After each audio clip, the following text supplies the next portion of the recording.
Golden sunrise thoughts में आपका स्वागत है। आज हम सीधे सिक्किम के दिल में उतरने वाले हैं, जहां विशाल कंचनजंगा कोई ऐसा पहाड़ नहीं है जिसे फतेह किया जाए, बल्कि वो एक साक्षात जीवित देवता है जिसकी पूजा होती है। जब भी हम हिमालय की बात करते हैं तो दिमाग में क्या आता है? बर्फानी तूफान, खतरनाक चढ़ाई और इंसानी जीत की कहानियां, राइट? लेकिन आज हम जो कहानी गहराई से समझने वाले हैं ना, वो इन सबसे बिल्कुल अलग है। जरा सोचिए, 1955 में एक बहुत ही मशहूर ब्रिटिश पर्वतारोही दल कंचनजंगा के शिखर के बिल्कुल करीब पहुंच गया था। बस कुछ ही कदम बाकी थे, लेकिन उन्होंने शिखर पर कदम नहीं रखा। वो स्थानीय लोगों की भावनाओं के सम्मान में वहीं रुक गए। और फिर साल 2001 आते आते तो इस चोटी पर चढ़ने पर पूरी तरह से कानूनी बैन ही लगा दिया गया। अब सवाल यह है कि दुनिया की तीसरी सबसे ऊंची चोटी को पर्वतारोहियों के लिए ऐसे पूरी तरह से क्यों वर्जित कर दिया गया? चलिए समझते हैं। आज के हमारे इस एक्सप्लेनर में हम कुछ बेहद खास पहलुओं पर बात करेंगे। पहला, एक जीवित और संवेदनशील देवता की अवधारणा। दूसरा, लेप्चा जनजाति का उद्गम। फिर हम बात करेंगे संरक्षक और बेयूल के बारे में। इसके बाद एक कानूनी गैर मानव व्यक्ति के रूप में पर्वत की मान्यता, पवित्र शिखर की रक्षा कैसे होती है, और आखिर में एक शाश्वत जीवित नियम। तो शुरू करते हैं अपने पहले हिस्से से, एक जीवित संवेदनशील देवता। सिक्किम के इस पवित्र भूगोल को गहराई से समझने के लिए हमें प्रकृति को देखने का अपना नजरिया पूरी तरह से बदलना होगा। आमतौर पर पश्चिमी नजरिए से हम पहाड़ को क्या मानते हैं? बस एक प्रॉपर्टी, एक भौगोलिक चुनौती, या फिर कुछ ऐसा जिस पर हमें जीत हासिल करनी है। लेकिन सिक्किमी दृष्टिकोण इस सोच को पूरी तरह से बदल देता है।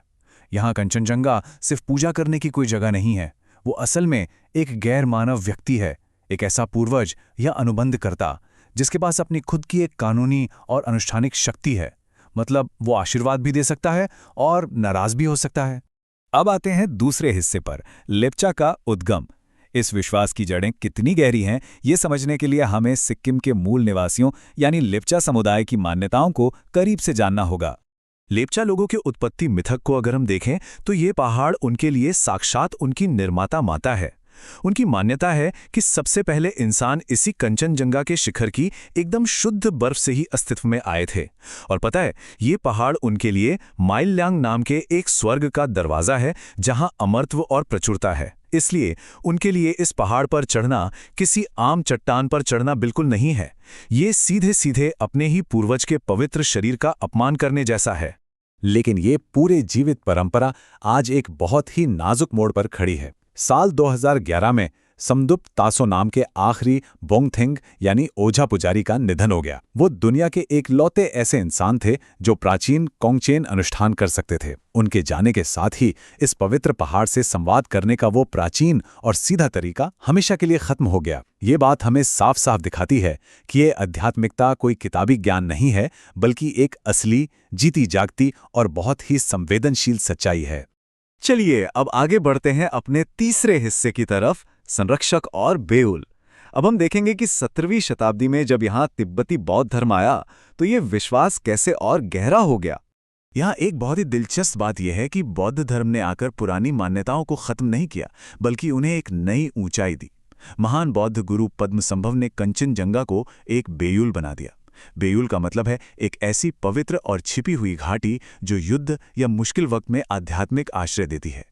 पुराने देवताओं को रक्षकों के रूप में स्थापित कर दिया गया और इस तरह कंचनजंगा जोनगा का घर बन गया। एक ऐसा लाल चेहरे वाला देवता जिसके मुकुट में 5 खोपड़ियां हैं और जो बर्फ के शेर पर सवारी करता है। और क्या आप जानते हैं कि कंचनजंगा की इन 5 चोटियों को महान बर्फ के 5 खजाने कहा जाता है? सोना, चांदी, रत्न, अनाज और पवित्र ग्रंथ। लेकिन ध्यान देने वाली बात यह है कि ये सिर्फ भौतिक खजाने नहीं है, ये असल में एक बहुत ही सख्त पारिस्थितिक नैतिकता प्रणाली है।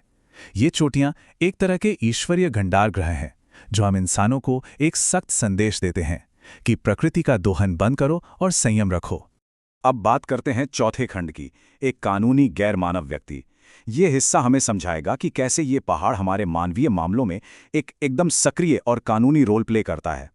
अगर आप इस टाइमलाइन पर गौर करें तो एक बात बिल्कुल साफ हो जाती है, इस पहाड़ ने हमेशा एक कॉन्ट्रैक्टिंग पार्टी या गवाह की तरह काम किया है। जब 15वीं शताब्दी में लेप्चा और भूटिया समुदायों के बीच वो ऐतिहासिक शांति संधि हुई थी ना, तो काबी लुंगचोक नाम की जगह पर कंचनजंगा को ही मुख्य गवाह माना गया था। मतलब ये पहाड़ कोई चुपचाप खड़ा पत्थर नहीं है, बल्कि एक ऐसा जीता जागता गवाह है जिसकी मौजूदगी में बड़े बड़े फैसले लिए जाते रहे हैं। और उस ऐतिहासिक गवाही का जश्न आज भी मनाया जाता है। पांग लबजोल नाम का ये वार्षिक त्योहार सिर्फ एक आम सेलिब्रेशन नहीं है, ये एक बेहद ज़रूरी सामाजिक तंत्र है। इसमें जो मुखौटा पहनकर योद्धाओं वाले नृत्य किए जाते हैं, वो सिर्फ एक परफॉर्मेंस नहीं है, वो ऐसे अनुष्ठान हैं जो इंसान और पहाड़ के बीच के उस पुराने समझौते को हर साल रिन्यू करते हैं। ये परंपरा उनके अमूर्त विश्वास को एकदम ठोस और रक्षात्मक हकीकत में बदल देती है। तो आइए अब चलते हैं अपने 5वें खंड पर, पवित्र शिखर की रक्षा। यहां हम समझेंगे कि जब इस जीवित देवता पर वैश्विक पर्वतारोहण संस्कृति का दबाव पड़ता है तो क्या होता है।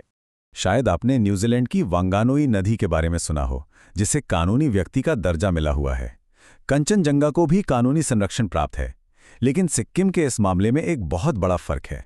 2001 में चढ़ाई पर जो प्रतिबंध लगा, वो सिर्फ कोई आजकल का पर्यावरण कानून नहीं था, बल्कि वो सदियों पुरानी उस आम सहमति का कानूनी रूप था जो मानती है कि ये शिखर एक देवता का मुकुट है और एक देवता के मुकुट को किसी भी हाल में कुचला नहीं जा सकता।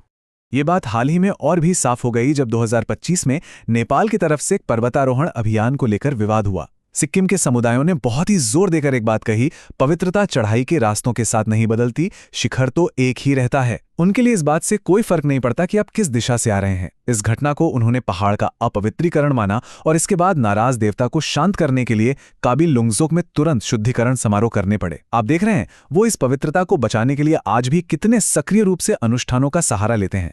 अब हम पहुंच गए हैं अपने आखिरी और छठे हिस्से पर, एक शाश्वत जीवित नियम।